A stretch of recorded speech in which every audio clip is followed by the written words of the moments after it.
Good morning students. हम लोगों ने पिछली क्लास में पाठ 10 जब मैंने पहली पुस्तक खरीदी पाठ का अध्ययन किया था। बच्चों, प्रस्तुत पाठ के लेखक धर्मवीर भारती जी हैं। हम लोगों ने पिछली क्लास में इनका जीवन परिचय पढ़ा और ये एक अपनी बचपन की स्मृति संस्मरण को हमारे सामने प्रस्तुत किए हैं। उसको हम लोगों ने पढ़ा कि किस प्रकार इनका बचपन बीता, इनकी किताबों में, पढ़ाई में किस प्रकार रुचि थी, कैसे किताबें पढ़ते थे, इनके घर में किस प्रकार बच्चों की किताबें आती थी। बच्चों की किताबों के साथ साथ ये बड़ों की किताबों को भी पढ़ते थे। फिर इनका कैसे विद्यालय में प्रवेश हुआ, क्लास 2 में, और 3rd 4th के बाद 5th में प्रथम आए और इस विद्यालय से इनको पुरस्कार के रूप में 2 किताबें मिली। एक में एक चिड़िया थी, उसके 2 बच्चों के बारे में था, घोंसले के बारे में, चिड़िया क्या खाती है, क्या कहाँ जाती है, कहाँ रहती है, कैसे बोलती है, इसके बारे में उनको जानने का मौका मिला। और दूसरी दृष्टि धरा, जिससे समुद्र के में जो जहाज रहते हैं उसको कौन चलाता है, किस जहाज़ पे कैसे माल ढोया जाता है, कहाँ जाता है, कहाँ से लाता है, ये सारी चीज़ें जानने का उनको मौका मिला। तो बच्चों, आगे हम लोग देखिए पाठ में पढ़ते हैं कि जब उनको पुस्तक मिली तो उनके पिताजी, माँ पिता बहुत खुश हुए। माता अत्यधिक प्रफुल्लित होकर उनको गले लगा ली और पिताजी भी बहुत खुश हुए और अपने अलमारी का एक खाना उनकी पुस्तकों के लिए उन्होंने खाली कर दिया। आगे देखिए क्या होता है। इलाहाबाद भारत के प्रख्यात शिक्षा केंद्रों में से एक रहा है। मतलब इलाहाबाद में लोग शिक्षा ग्रहण करने के लिए जाते हैं।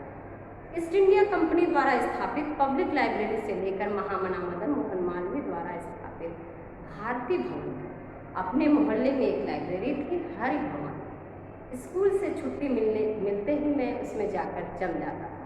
पिता दिवंगत हो चुके थे, दिवंगत मतलब मृत्यु हो चुकी थी। लाइब्रेरी का चंदा चुकाने को पैसा नहीं था, अतः वहीं बैठकर किताबें निकलवा कर पढ़ता था। बोलते रहे, हरि भवन नाम की एक लाइब्रेरी मेरे मोहल्ले में थी, वहाँ जाता, वहाँ से किताबें निकलवा के ला नहीं सकता था क्योंकि लाइब्रेरी में पैसे देने पड़ते थे। तो बैठने के लिए कोई फीस नहीं लगती थी। तो पिताजी की मृत्यु होने के बाद पैसे उतने नहीं थे, तो मैं वहाँ जा कर के निकलवा कर पढ़ता रहता था। अपने छोटे से हरि भवन में खूब उपन्यास थे। वही परिचय हुआ बंकिम चंद्र चट्टोपाध्याय के दुर्गेश नंदिनी, कपाल कुंडला और आनंद मत्स्य तथा टॉल्स्टॉय की अन्ना करेनिना, विक्टर ह्यूगो की पेरिस का कुबड़ा, गोर्की की मदर और सबसे रोमांचक सर्वारीज का विचित्र वीर। ये सारी जो किताबें हैं इनके बारे में, लेखक के बारे में और किताबों का नाम बता रहे हैं कि इन किताबों को उन्होंने पढ़ा। हिंदी के ही माध्यम से सारी दुनिया के कथा पात्रों से मुलाकात करना आकर्षक था। लाइब्रेरी खुलते ही पहुंच जाता और जब लाइब्रेरी शुक्ल जी कहते कि बच्चा वो पुस्तकालय बंद करना है, तब मैं बड़ी अनिच्छा से यानी बेमन से उठता। जिस दिन कोई उपन्यास अधूरा छूट जाता उस दिन मन में कसक होती कि काश इतने पैसे होते कि सदस्य बनकर किताब इशू करवा लेता। जिस दिन वो किताब पढ़ते रहते वो कहानी पूरी ना हो पाती तो उनको इस बात का दुख होता कि काश मेरे पास भी पैसे होते तो मैं लाइब्रेरी का मेंबर बन जाता और किताबें इशू करवा कर घर ले जाता और आराम से पढ़ता। इस किताब को इस किताब को खरीद पाता, इतने पैसे होते। एक बार पढ़ता, 2 बार पढ़ता, बार बार पढ़ता, पर जानता था कि यह सपना ही रहेगा क्योंकि उनके पास इतने पैसे नहीं थे कि किताबें खरीद सके। भला कैसे पूरा हो पाएगा। पिता के देहावसान के बाद तो आर्थिक संकट इतना बढ़ गया कि पूछिए मत। फिर भी मैंने जीवन की पहली साहित्यिक पुस्तक अपने पैसों से कैसे खरीदी, यह आज तक याद है। लेखक बोलते हैं कि उस समय पिताजी का भी देहांत हो जाने से हमारे पास पैसे की बहुत कमी हो गई थी, लेकिन उस कमी में भी मैंने अपने पैसे से अपनी पहली पुस्तक कैसे खरीदी, ये मैं आज तक याद रखा। उसी को हमारे सामने प्रस्तुत किया है उन्होंने। उस साल मैंने इंटरमीडिएट पास किया था। पुरानी पाठ्य पुस्तकें बेचकर बीए की पाठ्य पुस्तकें लेने सेकेंड हैंड बुक शॉप पर गया था। पुरानी किताबें अपनी बेच के नई किताबें दूसरे क्लास में जाने पर लेने के लिए बुक शॉप पे गए थे। इस बार न जाने कैसे पाठ्य पुस्तकें खरीद कर भी 2 रुपये बच गए। लेखक बोलते हैं किताबें, पुरानी किताबें बेच के नहीं लिया, लेकिन उसको खरीदने के बाद भी पता नहीं कैसे 2 रुपये बच गए। सामने के सिनेमा घर में देवदास लगी थी, न्यू थिएटर्स वाली, बहुत चर्चा थी उसकी, लेकिन मेरी माँ को सिनेमा देखना बिल्कुल नापसंद था। उसी के बच्चे बिगड़ते हैं, लेकिन उसके गाने सिनेमा घर के बाहर बजते थे। उसमें सहगल का एक गाना था, दुख के दिन अब बीतत नाही, उसे मैं अक्सर गुनगुनाता रहता था। कभी गुनगुनाते हुए आंखों में आंसू भी आ जाते थे, न जाने क्यों। लेखक बोलते हैं कि पैसे बच गए तो मेरा जैसे इच्छा जागी कि हमको सिनेमा घर था सामने, सिनेमा देखने के लिए।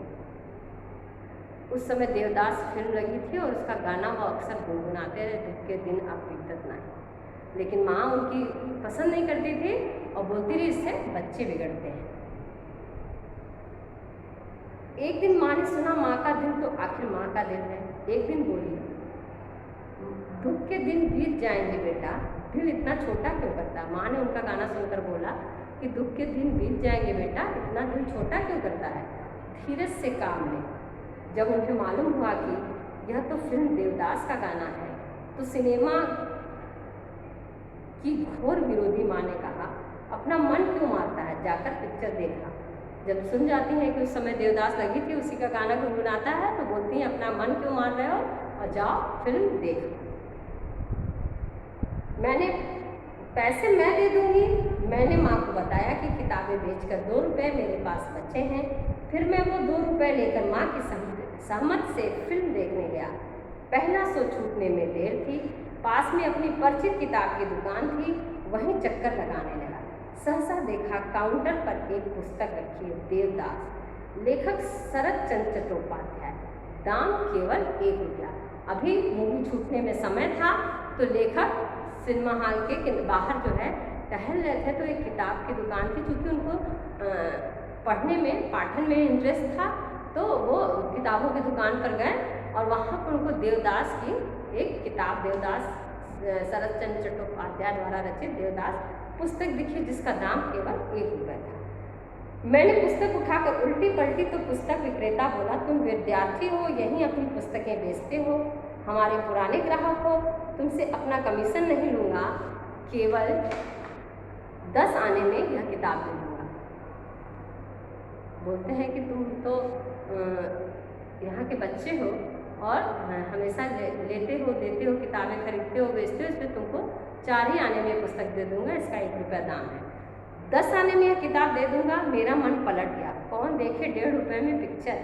10 आने में देवदास खरीदी, जल्दी जल्दी घर लौट आया और 2 रुपये में से बचे 1 रुपया 6 आना माँ के हाथ में रख दिया। लेखक बताते हैं कि मैं जब ऐसा हमको दुकानदार बोला, तो हम सोचे देवदास मूवी देखने से अच्छा 1.5 रुपये में हम 10 आने में किताबें खरीद लेते हैं और जब बाकी बचे पैसे वो माँ को दे देते हैं। तो वो भी माँ के हाथ में बाकी बचे पैसे माँ के हाथ में दे दिया।